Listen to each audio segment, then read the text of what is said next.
So in the book, they give you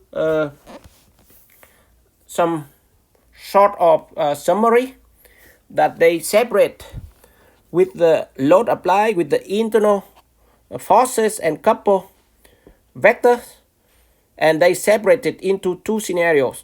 A is the those that causing normal stresses. For example, here P, and you can see that in normal stress or axial load that we are talking about here, that is P in the lab picture, and then they have the flexure My and Mz. So in this case, for beam, the axis for this case it defines this is x, this is y, and this is z axis. Similarly here, y, z, and x. So from that one, due to the normal stress P, normal force, internal normal force, it will create the stresses. That is figure A, as you can see there. And those bending moment, My and Mz, then it also causing normal stresses that they show on finger A here. And finger B, they include what?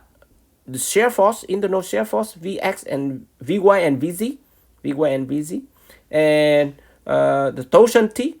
So torsion T create the moment rotate about the longitudinal axis, which is x. And those internal forces will create the shearing stresses as they show. And from that, if we get any 2 point, for example, in this case, H and K as shown in that member, what it look like. So as you can see here, the first is the first finger A, it will corresponding to create normal stress for these scenarios. So it all in normal stress, and normal stress, as you know, it go out of your cut, go out of your section. So H or K, it will be the same as you can see here if both are at the outermost fiber. But now the scenario is the B here, which he create the shear stress, and as you can see, H and K are not the same for that. So with that, as you can see, for the same load applied at B, then it creates the direction and the name of stress are not the same for 2 points on the same section. As you can see, the H, it will create tau xz, and at K it have the shear stress tau xy. And if you recall the for tau, let me make a summary here, and you can see tau, if we have tau x and y, I just want to remind again. So x is so the plane,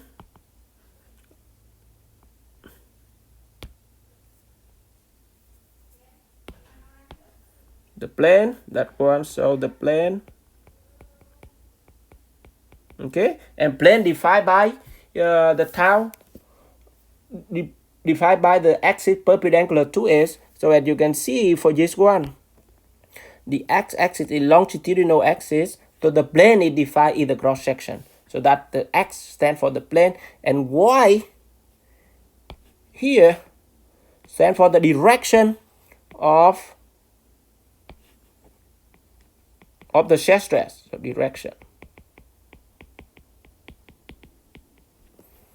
So as we say,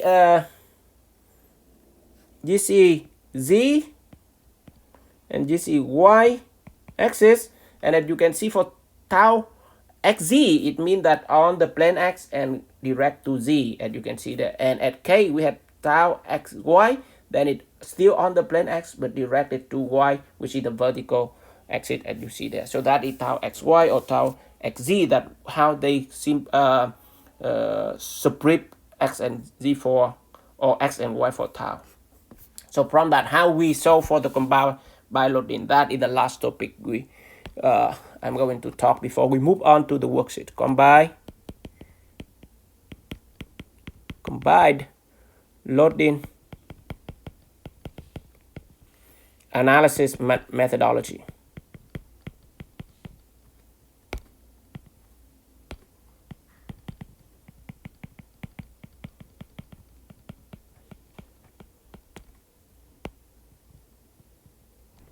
So first step, as you can see, it's on way to find out the external load and force. External load forces, external reaction include in there. The second, we have to find out internal forces.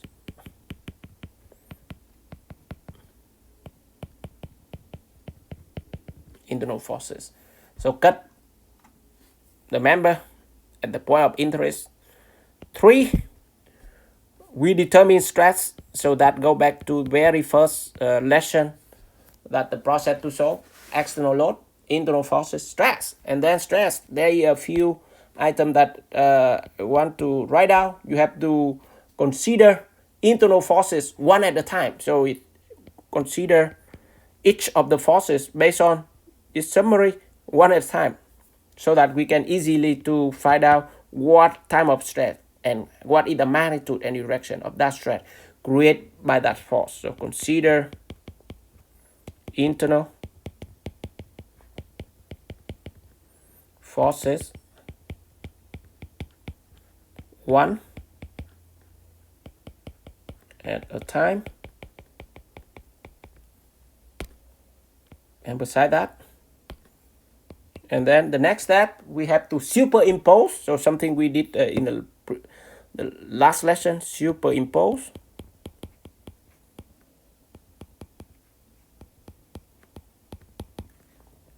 Basically, we add, right? Add stresses on stress block, stresses on a stress block. So on the same point, you see different internal forces create different stresses, and the stress block are not the same, and then we add them one by one with use the superimpose. And then after that, when we have to combine everything for stress block, we can go ahead to determine maximum stresses.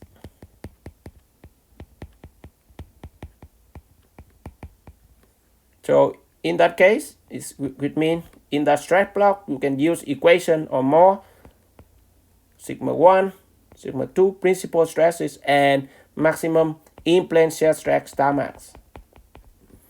And then the last will be evaluate performance. So that go back to very first lesson analysis procedure for this class that we talk on of this. But now, as you can see, we conclude with that same procedure to do this problem. So that is for today class, and we go ahead to practice with combined loading.